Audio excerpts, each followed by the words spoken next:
about $600 a month in donations. I estimate that number would have easily tripled by now. These days, I'm lucky to have my 2 faithful donors left for a total of $15 a program. The reason for this is because I tell the truth. Nah, bruh. People don't like you because you mean to everybody.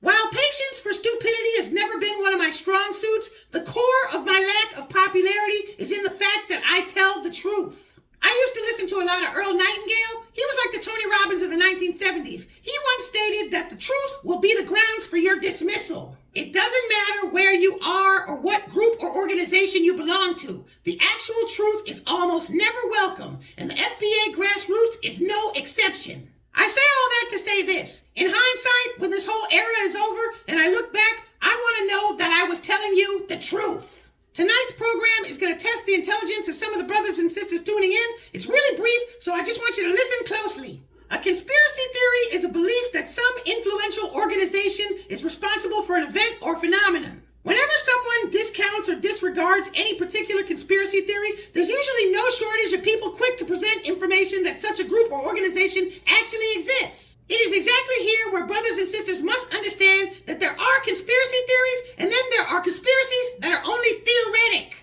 The perfect example of a conspiracy theory is the 300 Club. This is an idea that 300 men control the entire world and play chess with everything. The whole idea seems to have started in Germany before World War II or something like that. There's all types of hearsay, web pages, and video about it. It's been said that everybody from the Nazis to the Jews and all the way back to the Rockefeller family have been the leaders of it. It's fairly untraceable, so it's categorized as a conspiracy theory. There's no real proof that it exists, and it lacks form. Now let's talk about Project 2025. There's a lot of hooping and hollering about that because it's actually being talked about in the media. If you try to discount the whole Project 2025 thing, it won't be 10 seconds before there's a smart, dumb Negro shoving an MSNBC article about it in your face. Project 2025 is a conspiracy that right-wing think tanks are theorizing will freeze the white racial order in place, because that's what it's really all about.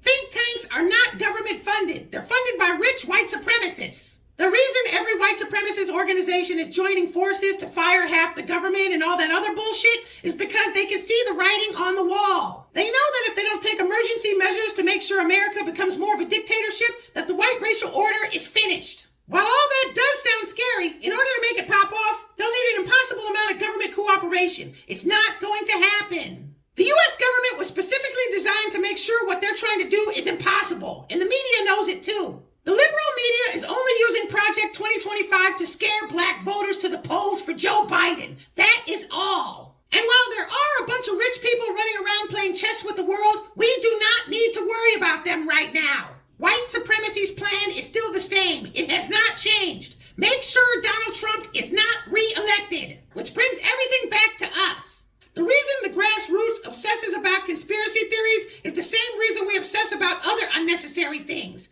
Laziness. It's laziness. Republicans are doing Project 2025, so that justifies us sitting back and letting Joe Biden win, because, Project 2025 is much, much worse. Hey, look, the white supremacist media says Joe Biden's losing black support. Good. We don't got to do any work, because, Biden's already losing, see? By the way, isn't it kind of funny that we pick and choose when and when not to believe the media? Believe me, we only believe it when it implies no work needs to be done. You think I'm the only one in the world who can see that? Trust me,